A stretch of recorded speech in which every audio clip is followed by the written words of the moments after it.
Hello everyone, welcome back. आज के इस वीडियो में हम डिस्कस करने वाले केमिकल रिएक्शंस एंड इक्वेशन की एक्सरसाइज के बारे में। डियर स्टूडेंट्स, इसके पहले हम आपको बता दें कि केमिकल रिएक्शन एंड इक्वेशन का कंप्लीट चैप्टर हमने कवर कर लिया है। उसमें से आने वाले सारे के सारे टॉपिक को हमने कवर कर लिया है। प्रीवियस वीडियो के साथ, प्रीवियस लेक्चर के साथ हमारा चैप्टर फर्स्ट केमिस्ट्री का कंप्लीट हो चुका है। अगर आप लोगों ने उन सारे वीडियोज़ को नहीं देखा है तो जल्दी से उन सारे वीडियोज़ को देख करके और अपने चैप्टर को कंप्लीट कर लीजिए। मैंने उसको चैनल पे एक प्लेलिस्ट के फॉर्म में भी कन्वर्ट कर दिया है, तो चैनल पे उसकी प्लेलिस्ट बन गई है। वहां पर देख करके आप चैप्टर फर्स्ट को अच्छे से कंप्लीट कर सकते हैं।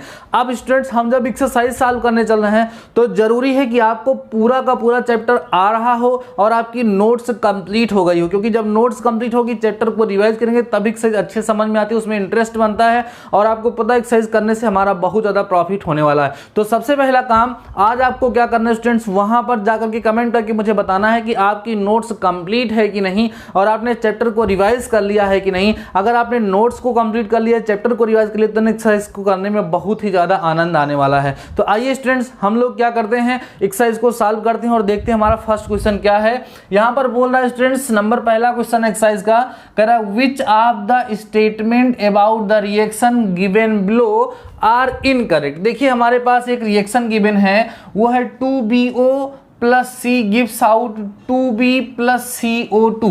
अब ध्यान समझिए स्टूडेंट्स, यहाँ पर ये है लेड ऑक्साइड का फार्मूला और ये कार्बन का फार्मूला। तो यहाँ पर लेड अलग हो रहा है प्लस कार्बन डाइऑक्साइड बन रहा है। तो ये हमारा जो लेड, ध्यान समझिए, ये हमारा जो लेड ऑक्साइड था इसमें से ऑक्सीजन देखो निकल गया है ना।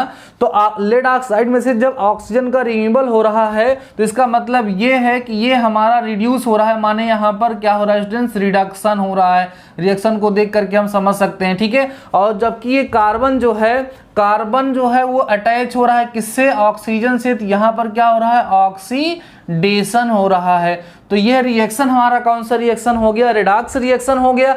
तो इसका मतलब हमारा आंसर यहाँ पर होना चाहिए कि जो हमारा लेड ऑक्साइड है वो रिड्यूस्ड हो रहा है और कार्बन जो है वो ऑक्सीडाइज्ड हो रहा है। तो आइए देखते हैं कौन कौन सा इनकरेक्ट है, ये इसने हमसे पूछा है। तो पहला ऑप्शन दिया है लेड इज गेटिंग रिड्यूस्ड। देखो लेड रिड्यूस नहीं हो रहा है, लेड ऑक्साइड रिड्यूस्ड हो रहा है। तो ये पहला ऑप्शन तो सिंपल सा क्या हो गया, रॉन्ग हो गया। फिर कह रहा है carbon dioxide is getting oxidise. नहीं, कार्बन डाइऑक्साइड ऑक्सीडाइज नहीं हो रहा है, कार्बन ऑक्सीडाइज हो रहा है। इसलिए हमारा ऑप्शन बी भी क्या होगा, इनकरेक्ट हो जाएगा। फिर बोला है इसने कार्बन इज गेटिंग ऑक्सीडाइज्ड, ये हमारा करेक्ट, देखो कार्बन ऑक्सीडाइज्ड हो रहा है।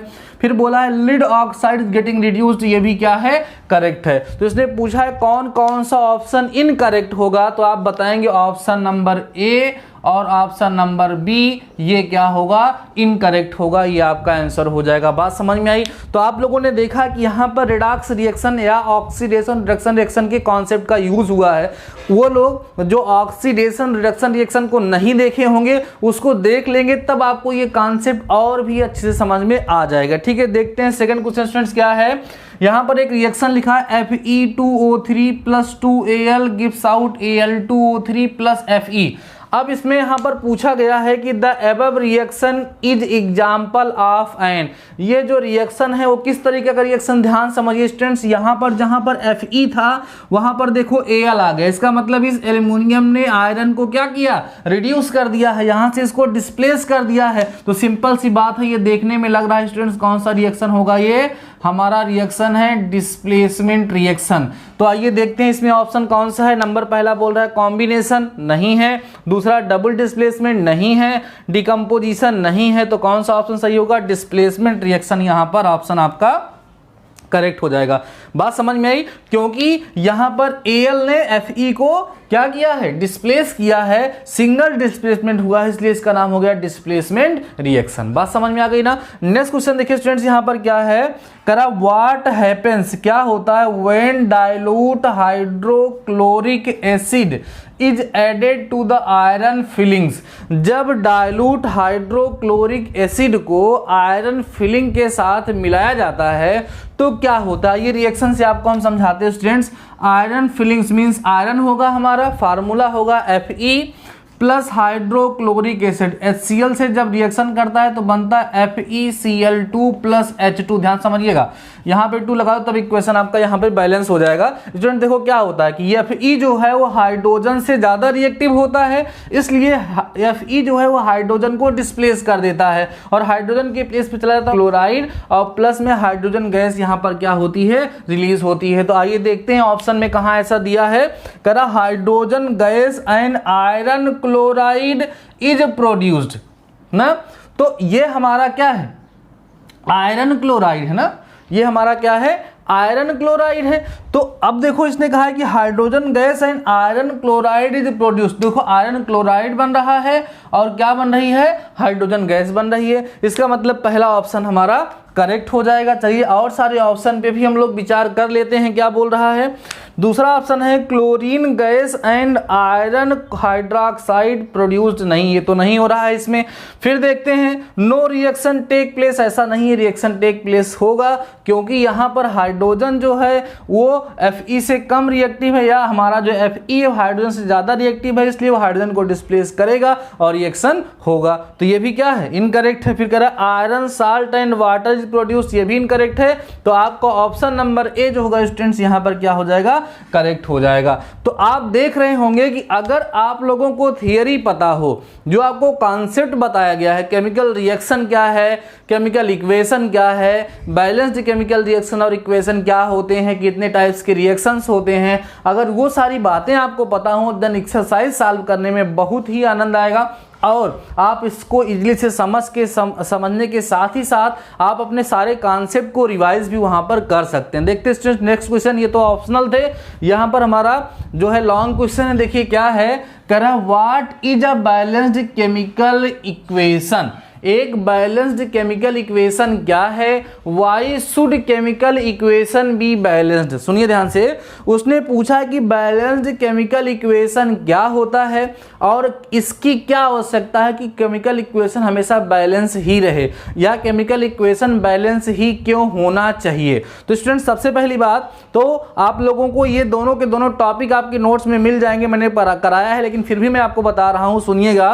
केमिकल इक्वेशन बैलेंस कब कहलाता है, आपको पता है केमिकल इक्वेशन में लेफ्ट साइड होगा और राइट साइड होगा। लेफ्ट में जो होगा उसको रिएक्टेंट कहेंगे, जो राइट में होगा उसको हम क्या बोलेंगे, प्रोडक्ट कहेंगे। तो लेफ्ट में जो रिएक्टेंट होगा उसमें बताएगा जितने भी एलिमेंट्स हैं उनके एटम्स, और जो प्रोडक्ट में जो एलिमेंट्स हैं उनके एटम्स अगर आपस में इक्वल होते हैं दोनों साइड तो उसको हम बोलते हैं बैलेंस्ड केमिकल इक्वेशन। अब बात होती है कोई भी केमिकल इक्वेशन बैलेंस क्यों होना चाहिए। देखो स्टूडेंट्स आप लोगों को पढ़ाया गया है law of conservation of mass, वहां पर सिखाया गया कि the total mass of the reactants is always equal to the total mass of the product in any chemical equation. तो ऐसा कब पॉसिबल, ऐसा तभी पॉसिबल है दोनों तरफ के एलिमेंट्स जब सेम होंगे उनके एटम, तभी दोनों तरफ बैलेंस हो जाएंगे ना। इसीलिए जरूरी है क्योंकि लॉ ऑफ कंजर्वेशन ऑफ मास को वो फॉलो करना चाहिए। तो यहां पर सिंपल सा मैंने इसका आंसर लिख दिया है, देख लीजिएगा।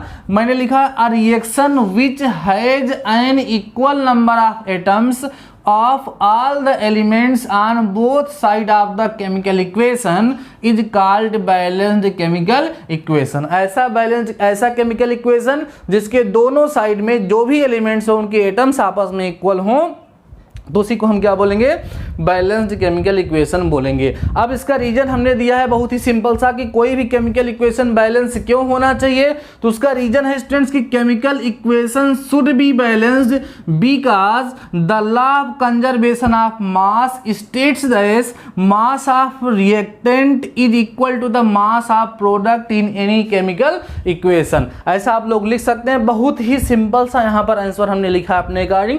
तो ये सारी एक्सरसाइज देखो, अभी मैंने एक्सरसाइज कराना स्टार्ट कर दिया है। अभी हमने यहां पर ज्यादा क्वेश्चन नहीं कराए, केवल 4 ही क्वेश्चन इसलिए कराया है क्योंकि मुझे ऐसा लगता है कि मेजॉरिटी ऑफ स्टूडेंट्स अभी जो है अपनी नोट्स नहीं कंप्लीट कर पाए होंगे और साथ ही साथ ऐसा भी हो सकता है कि वो सारे के सारे कॉन्सेप्ट को रिवाइज ना कर पाए हो। तो डियर स्टूडेंट्स इस वीडियो के बाद आप लोगों को जितने भी लेक्चर्स मैंने प्रोवाइड कराए हैं उन सभी लेक्चर्स को देख करके चैप्टर फर्स्ट की नोट्स को कंप्लीट करने के साथ ही साथ पूरे कॉन्सेप्ट को रिवाइज कर देना है, जिससे जब हम आपको नेक्स्ट वीडियो प्रोवाइड कराएं उसकी की एक्सरसाइज जो हो वो आपको खूब अच्छे समझ में आने लगे। तो ठीक है, शानदार रहिए, मस्त रहिए, पढ़ते रहिए, मिलते हैं नेक्स्ट वीडियो के साथ, तब तक अपना ख्याल रखिए।